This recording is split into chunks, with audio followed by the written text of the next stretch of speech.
Most elderly people drink water in a way that quietly harms their health. You might think, how complicated could drinking water be? But as we age, the way our bodies handle hydration changes in subtle yet powerful ways. What used to work in your 40s or 50s might now be quietly putting strain on your heart, kidneys, or digestive system, and you won't always feel it right away. That's what makes it so surprising. In this video, we're going to uncover 6 common water drinking habits that nearly every older adult falls into, but absolutely shouldn't. These habits seem harmless, even routine, but once you understand the science and the impact, you may never look at a glass of water the same way again.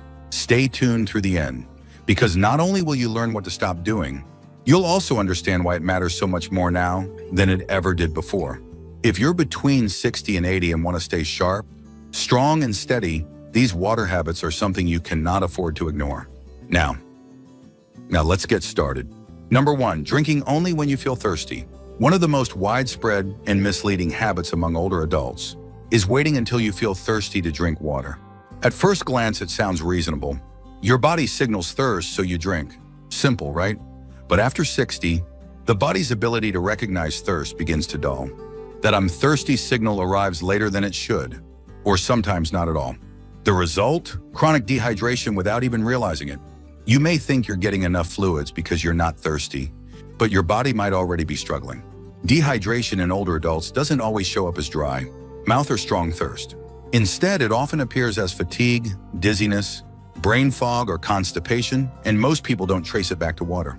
I once knew a man named Walter, 74, who told me, "I don't feel thirsty much, so I guess I don't need to drink as much anymore." But he was always tired. His blood pressure kept fluctuating, and when he finally started drinking water steadily throughout the day, without waiting for thirst, his energy improved more than he ever expected. As we age, staying hydrated isn't just about responding to signals. It's about creating a steady rhythm. A cup in the morning, another mid-morning, some in the afternoon and evening. A simple routine that supports every part of your body before symptoms ever appear. Think of water as medication for your organs. Your brain, your joints, your kidneys, and even your digestion all rely on it. Don't wait until you're parched or dizzy. If you're 60, 70, or 80, by the time you feel thirsty, you're already behind. Drink on schedule, not just on signal. Number 2, drinking too much water at once. Another common mistake many older adults make is trying to catch up on water all at once. You might realize late in the day that you haven't had enough, so you drink a full glass or 2 right before dinner, or worse, right before bed. But here's the problem: the body, especially after 60, doesn't process large volumes of water the way it used to. When you drink too much in a short time, your kidneys are forced to work harder to manage that sudden load. This can flush out vital electrolytes, put extra pressure on your heart, and lead to discomfort, like bloating, nausea, or a sudden urge to urinate, which can interrupt your sleep or even cause falls if you're rushing to the bathroom at night. There's also something called water intoxication.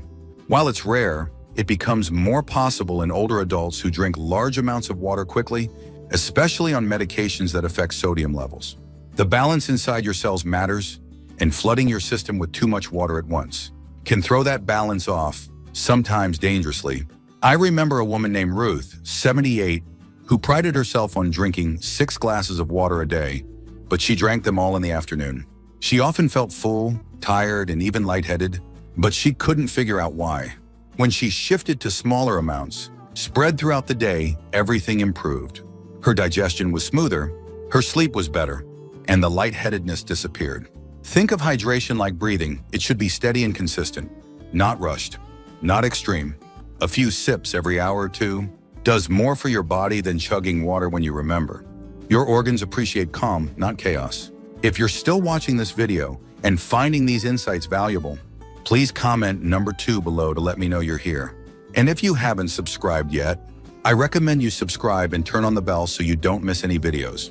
Your support helps us continue creating good content to inform and inspire you. Now let's move forward.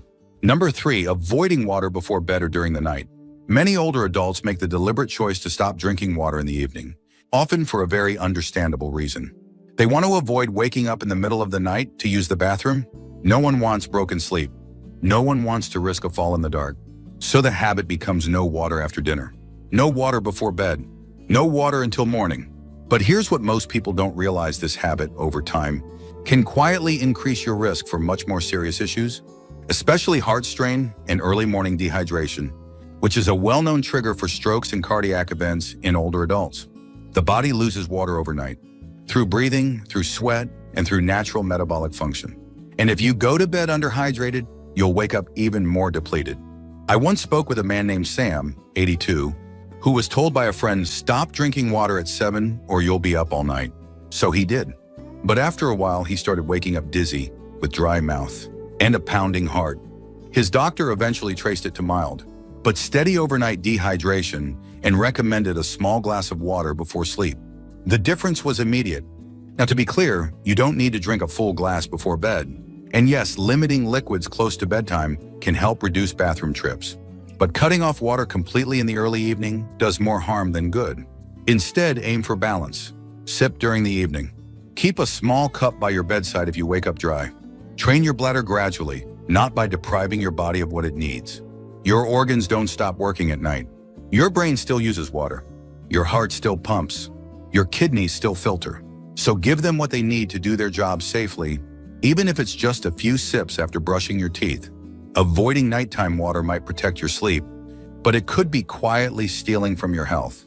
The key is not to eliminate, it's to moderate and time it wisely. Number 4, replacing water with tea, coffee, or juice. One habit that sneaks into many seniors' routines is substituting plain water with hydrating alternatives like tea, coffee, or fruit juice. These drinks feel like they're doing the job. They're liquids after all. They go down smooth, they offer flavor, and in many cases, they've been part of your routine for decades. But while they might satisfy thirst in the moment, they don't give your body what it actually needs. Let's start with tea and coffee. Both contain caffeine, a natural diuretic. That means they actually cause your body to lose water faster. So while that warm cup may feel comforting, especially in the morning, it can quietly pull more hydration from your system than it adds back in. And over time, that can leave you running on empty, even if you're drinking plenty. Then there's juice. It seems healthier, and in small amounts it can be, but most juices, especially store-bought ones, are packed with sugar. And sugar, when it enters your bloodstream in large amounts, actually pulls water out of your cells. That's why many people feel bloated or even thirstier after a glass of juice than before. I once met a couple, George and Evelyn, both in their 70s, who drank orange juice with every meal. We thought we were being healthy, George said, but both were dealing with fluctuating blood sugar, dry skin, and nagging headaches. Once they replaced 2 of their daily juice servings with water, they were stunned by how much better they felt. Clearer heads, fewer cravings, and more energy. Water works differently. It doesn't compete with your organs. It doesn't ask for processing. It simply supports. It helps carry nutrients, remove waste, regulate temperature, and cushion your joints. Nothing else does that as effectively. Not even herbal teas. You can still enjoy your morning coffee. You can still sip on tea or the occasional juice, but don't count them as your hydration. Count them as treats. And make sure your body is still getting what it actually needs. Clean, unflavored, steady water, day in and day out. If you're still watching this video and finding these insights valuable, please comment number 4 below to let me know you're here. And if you haven't subscribed yet, just so you continue, I recommend you subscribe and turn on the bell so you don't miss any videos. Your support helps us continue creating good content to inform and inspire you. Now let's move forward. Number 5, not drinking water during meals. Somewhere along the line, a popular myth took hold that drinking water with meals is bad for digestion. Maybe you've heard it too. It dilutes your stomach acid or it makes digestion weaker. Because of this belief, many older adults have trained themselves to avoid water while eating, entirely pushing their glass aside even when they feel the need for a sip. But here's what actually happens. Drinking small amounts of water with meals helps break down food, softens the texture for easier swallowing, and assists the stomach in processing nutrients. The body is smart. It adjusts the acidity of your digestive juices based on what you eat and drink. A few sips of water will not undo that. It will help your system handle the food more smoothly. In fact, research shows that mild hydration during meals can aid in nutrient absorption. It also helps prevent overeating by creating a gentle sense of fullness, which can support healthy weight management, especially important in later years when metabolism slows. I knew a man named Larry, 75, who always ate his lunch completely dry. I don't want to weaken my stomach acid, he told me. But he often had trouble swallowing, dealt with recurring heartburn, and felt sluggish after eating. Once he started drinking just half a glass of room temperature water with meals, His digestion noticeably improved. "I feel lighter now," he said, "and I'm not choking on dry food anymore." That's the key, balance. You don't need to down a full glass while eating. But having water on hand, taking small sips, and staying gently hydrated during your meal can actually support digestion, not harm it. Skipping water during meals might feel like a wise choice, especially if it's something you've heard for years. But in most cases, it's a habit that silently works against your body's natural rhythm. Don't be afraid to hydrate while you nourish. It's one of the simplest ways to help your body do what it already knows how to do. Number 6, drinking cold water instead of room temperature. One subtle but impactful habit many seniors hold on to is drinking ice-cold water, especially during warm days or after a walk. It feels refreshing, no doubt. But for older adults, regularly choosing cold water over room temperature might be quietly interfering with digestion, circulation, and even your body's ability to regulate itself efficiently. Here's why: as we age, our digestion naturally slows. Our blood vessels become more sensitive. Our internal thermostat isn't quite as sharp as it used to be. When you introduce very cold water into this more delicate system, your body needs to redirect energy to warm it up. That can delay digestion, constrict blood vessels, and even make you feel sluggish or chilled, not just in your mouth, but throughout your chest and stomach. I once met a woman named Doris, 81, who kept a pitcher of ice water by her recliner every day. She drank it with every meal, but she was often bloated and sometimes even had chills during summer. Her doctor suggested switching to room temperature water for a week. The result: less bloating, more comfort after meals, and a body that didn't feel like it was always fighting the cold. Room temperature water supports your body's processes without shocking the system. It flows more gently through your organs, eases digestion, and keeps blood circulation steady, especially important if you have conditions like arthritis, diabetes, or heart issues. It doesn't mean you can never enjoy cold water again. A cool drink after gardening or walking outdoors is fine in moderation. But when it comes to regular daily hydration, especially with meals or on an empty stomach, room temperature is often the gentler, wiser choice. It's a small shift that most people overlook. But for older adults, that small change can mean fewer digestive issues, steadier energy, and less strain on systems that are already working a bit harder with age. If you're still watching this video and finding these insights valuable, please comment number 6 below to let me know you're here. And if you haven't subscribed yet, I recommend you subscribe and turn on the bell so you don't miss any videos. Your support helps us continue creating good content to inform and inspire you. Now let's move forward. Farkishin. Final thoughts. By the time we reach our 60s, 70s, or 80s, the way our bodies handle water isn't the same as it was in our younger years. Yet most people don't adjust their hydration habits. They keep doing what they've always done, unaware that these small daily choices could be slowly draining their health and energy. Today, we looked at 6 water habits that are incredibly common among older adults. Waiting until you're thirsty, drinking too much at once, avoiding water at night, relying on flavored drinks, skipping water during meals, and always choosing cold over room temperature. Each one seems harmless on its own, but together they quietly reduce the very thing your body needs most: steady, supportive hydration. The good news? Every one of these habits is easy to change. You don't need expensive equipment, complicated routines, or strict tracking. Just gentle awareness, a shift in timing, a few sips spread throughout the day, a conscious choice to make water your ally instead of an afterthought. So let me ask you, which of these habits surprised you most? Which one do you realize you've been doing for years without thinking? And what small change are you willing to try this week to support your energy, your digestion, and your overall well-being? Thank you for joining us today. I know some older parents give too much after retirement and end up full of regret. It often starts with good intentions, helping your adult child get on their feet, offering support out of love, or doing what seems normal in a family. But here's the hard truth. Once you retire, your energy, finances, and independence aren't as easily replenished as they once were. And giving away certain parts of your life, no matter how well-meaning, can quietly unravel the peace you worked decades to earn. In this video, we're going to walk through 7 things you should never hand over to your children after retirement. Not because you don't care, but because the cost to your health, autonomy, and future well-being is too high. And most importantly, because protecting these things doesn't make you selfish. It makes you wise. Stay with me through the end, because these 7 things could make the difference between a retirement filled with quiet resentment and one filled with freedom, dignity, and lasting connection. If you've ever wondered where the line should be drawn between support and self-sacrifice, this video is for you. Now let's get started. Number 1, control over your financial decisions. One of the most dangerous things you can quietly hand over after retirement is control over your money. And yet many older adults do it without realizing what they've given up, signing over authority to help a child manage bills, handle paperwork, or just take care of things while you rest. But what begins as a gesture of trust can slowly become a shift in power. And once it slips from your hands, it's incredibly hard to take back. It's not about distrust, it's about protection.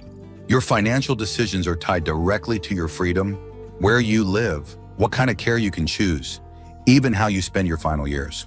Giving someone else full control, even someone you love, means handing them the steering wheel to your life. And no matter how close your relationship is, that imbalance can quietly lead to tension, overreach, or even financial abuse. I remember a man named Gerald, 77, who gave his son full access to his accounts because he hated dealing with online banking. At first, it worked fine, but over time, his son began making purchases without asking, small, at first, then larger. I felt like a guest in my own finances, Gerald told me. When he finally spoke up, his son said, "I thought you didn't care," and that hurt even more. The truth is, your money is more than numbers. It represents your effort, your boundaries, and your independence. You have every right to keep control over it, even if you ask for occasional help. And there's a big difference between someone assisting you with a task and someone taking over your decision-making. If you do need help, set clear limits. Use joint accounts sparingly. Keep records. Make sure you understand what's happening and why. And if something feels off, speak up. Your instincts are worth listening to, because after all the years you spent earning, saving, and managing your money, no one, not even your child, should get to decide what you do with it. That decision belongs to you, and keeping it in your hands is one of the strongest ways to protect your future. Number 2, your home or property before it's necessary. Giving your child your house or any property you own before it's truly necessary may seem like a generous move, but it's one of the riskiest decisions an older adult can make. You may think, they'll get it anyway someday, or it'll make things easier now. But what often happens is that you quietly surrender the very thing that keeps you safe, stable, and in control of your life. Your home isn't just a building, it's your anchor. It's the place where you decide who comes in, when you rest, how you live, and when you go. The moment you hand over legal ownership, whether to avoid taxes, simplify inheritance, or help your child financially, you also give up your rights. And depending on the laws in your state, getting them back could be impossible. I once spoke with a woman named Dorothy, 81, who transferred her home to her son after retiring. At the time, he had convinced her it would protect the house from future medical costs. But 2 years later, he divorced, and her house became part of a legal battle she couldn't stop. "It didn't even feel like mine anymore," she said. "I just wanted peace, and I lost my peace trying to do the right thing." Even when relationships are loving and strong, circumstances change. Children lose jobs, get divorced, or run into debt. And if your home is in their name, their problems become yours because your shelter, your equity, and your ability to choose may no longer be protected.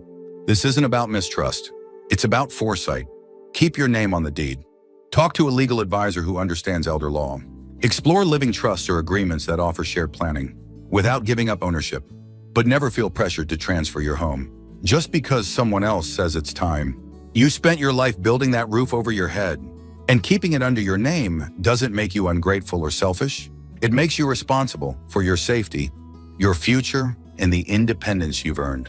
If you're still watching this video and finding these insights valuable, please comment number 2 below to let me know you're here. And if you haven't subscribed yet, I recommend you subscribe and turn on the bell so you don't miss any videos. Your support helps us continue creating good content to inform and inspire you. Now let's move forward. Number 3, unlimited access to your time and energy. After retirement, your time becomes one of your most precious resources. And yet many older parents find themselves giving it away without limits, offering rides, running errands, babysitting, or always being on call for their adult children. What starts as love and support slowly turns into obligation. And before long, your days no longer feel like your own. There's nothing wrong with helping. The problem is when that help becomes expected rather than appreciated. When your availability becomes assumed. When your rest and rhythm are regularly disrupted because saying no feels like a betrayal. That's when the balance shifts and resentment quietly moves in. I remember a woman named Joyce, 76, who loved her daughter dearly and wanted to help with the grandkids. But as the months passed, she was picking them up from school, 4 days a week, missing her book club, skipping her own doctor appointments, and falling asleep before dinner out of pure exhaustion. I retired to enjoy my life, she said, not to relive the same schedule I had at 40. Your energy after 70 is different. It needs protecting. You deserve rest, space, and time to do the things that nourish you without guilt. And while your children may genuinely need help, that doesn't mean your time is a bottomless well. Clear boundaries are not a rejection of family. They're an act of self-respect. It's okay to say, I can help on Tuesdays, but I need the rest of the week for myself. It's okay to reschedule. It's okay to protect your mornings, your quiet afternoons, or your weekend plans. You are not selfish for guarding your time. You are wise for recognizing that you have just as much right to it as anyone else. Because the truth is, when you constantly give your energy away, there's less left for the things that bring you joy, peace, and purpose. And retirement isn't just about filling other people's needs. It's about finally having the freedom to honor your own. Number 4, the role of emotional counselor or fixer. One of the hardest patterns to break as a parent is the instinct to solve your children's emotional problems, even when they're grown. You've spent a lifetime being their anchor, their listener, their shoulder to cry on. But in retirement, constantly absorbing their stress, fear, or disappointment can quietly wear you down. As you age, your emotional reserves become more precious. And when your adult children bring you every crisis, relationship troubles, work drama, financial panic, you may find yourself taking on weight that's no longer yours to carry. It's not that you don't care. It's that your nervous system wasn't built to be a 247 therapist. I once met a man named Howard, 78, whose son called almost daily to vent about his failing business. Howard listened, advised, even lent money. But over time, he began losing sleep, feeling helpless and walking around with a knot in his chest. I started feeling like I was the one drowning, he said, and I wasn't even in the water.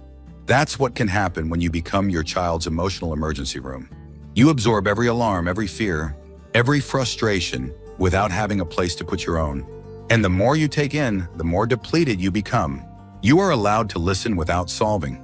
You are allowed to say, that sounds hard. I hope you find a way through it. You are allowed to suggest therapy, support groups, or other resources that don't involve your constant emotional labor. Because in this season of life, your peace isn't a luxury. It's your medicine. And protecting it doesn't mean closing your heart. It means keeping your heart whole so you can offer love without losing yourself. If you're still watching this video and finding these insights valuable, please comment number 4 below to let me know you're here. And if you haven't subscribed yet, I recommend you subscribe and turn on the bell so you don't miss any videos. Your support helps us continue creating good content to inform and inspire you. Now let's move forward. Number 5, direct responsibility for raising grandchildren. Many older adults step into the role of caretaker for their grandchildren with love and willingness. But taking on full or near full responsibility for raising them, especially in your retirement years, can quickly become more than your body, mind, or finances were meant to carry.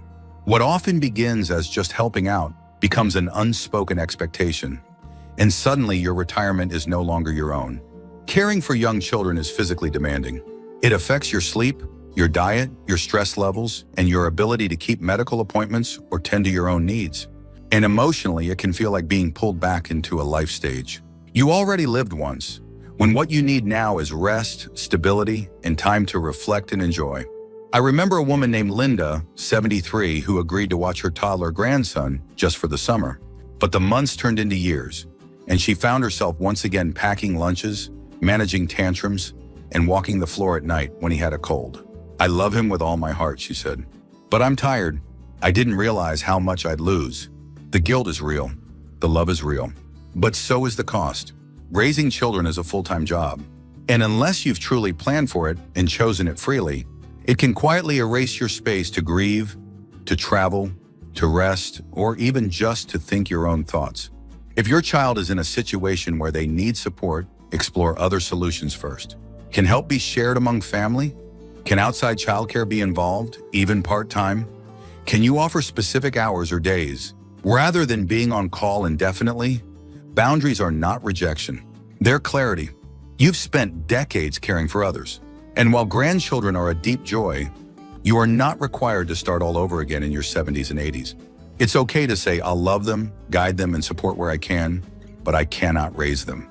That truth may be hard, but it may also be the healthiest decision for everyone involved. Number 6, your retirement savings or emergency funds. One of the most generous and most dangerous things you can give your child after retirement is access to the money you've spent your whole life building. Whether it's dipping into your retirement savings to pay off their debt, covering their mortgage just for a while, or handing over cash during one of their emergencies, the effect is the same. You chip away at the very foundation meant to protect you. It's natural to want to help. It feels like love. It feels like support. But here's the part no one talks about. Once that money leaves your account, it rarely comes back. And if your health declines, your expenses rise, or something unexpected happens, the financial cushion you thought would be there may be gone. That's not just risky, that's dangerous. I once spoke with a man named Henry 80 who loaned his son nearly $30,000 over 5 years. It wasn't all at once, just small amounts here and there. First for car repairs, then credit card bills, then a business idea. I thought I was helping, Henry said, but I was emptying the tank I was supposed to retire on. And it's not just the money. It's the emotional toll of wondering whether you'll have enough for your future, the silent anxiety that creeps in every time you visit the pharmacy, the doctor, or open a bill. That stress alone can affect your sleep, your mood, and your quality of life.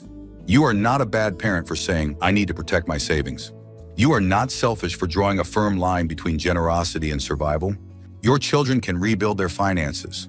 You may not have the same window of time or health to rebuild yours. If you truly want to help, set a limit and stick to it. Offer guidance before offering money. Encourage them to explore loans, payment plans, or other support systems. And remember, preserving your financial independence isn't just for you. It ensures you won't have to rely on your children later, something many of them quietly fear just as much.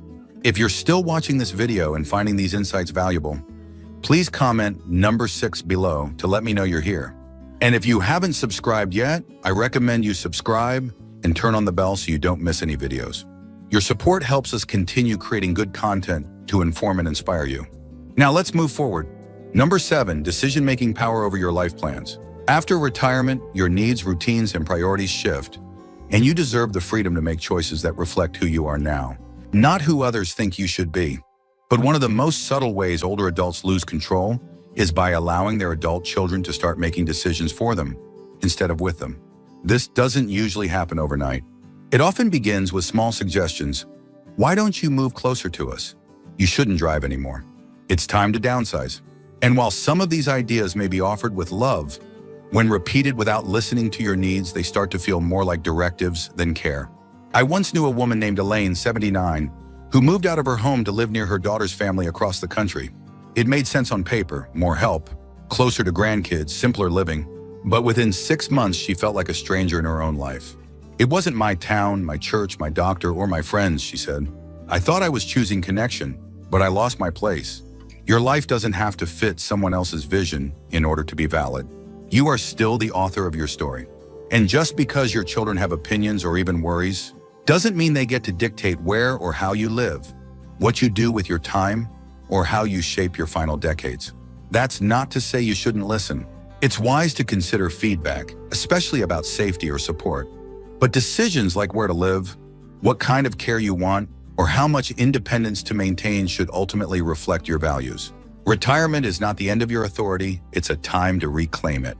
To be thoughtful about your future while standing firmly in the present. Because once you let someone else steer your ship, it becomes harder and harder to turn it back around. Protect your right to decide. Speak clearly. Write things down. Ask questions. And don't be afraid to say, I appreciate your concern, but I know what's right for me. That single sentence can preserve not just your autonomy, but your dignity. Final thoughts. Deshiken. Retirement is a sacred chapter, hard-earned, deeply personal, and meant to be lived on your own terms.